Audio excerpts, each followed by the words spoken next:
Hey everyone, welcome back. Thanks for joining us. Today, we've got a brand new story to share with you. So let's begin.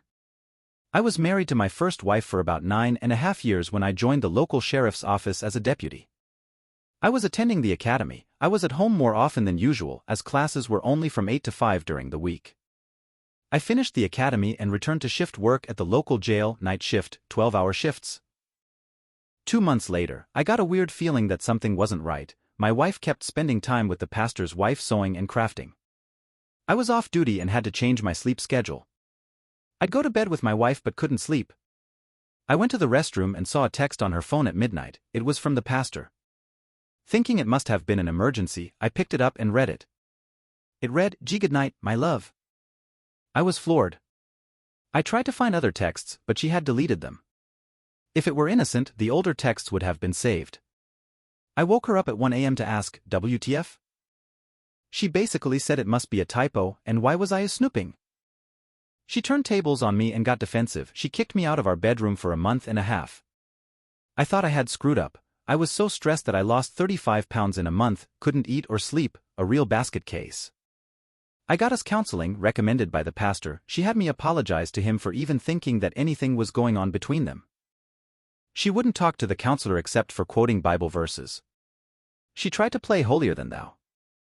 After a month and a half of this, I saw her diary out unguarded. She had been so guarded of it and her phone since it all hit the fan. I read how she and he were in love and had to sneak around to be together, and that his wife knew.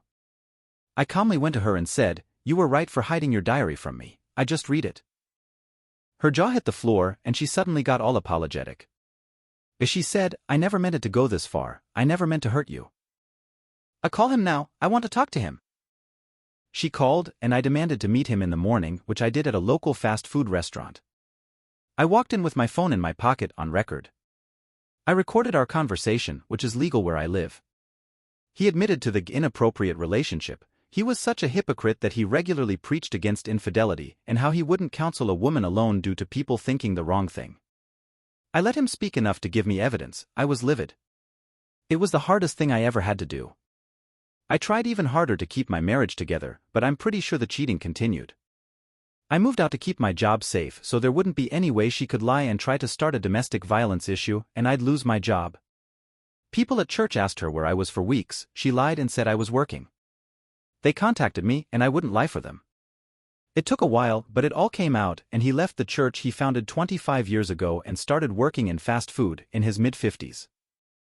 It took years for me to finally get over it, but it's messed me up as far as trusting people, especially preachers. Thanks for watching. If you enjoyed this video, don't forget to like, comment, and subscribe for more stories like this.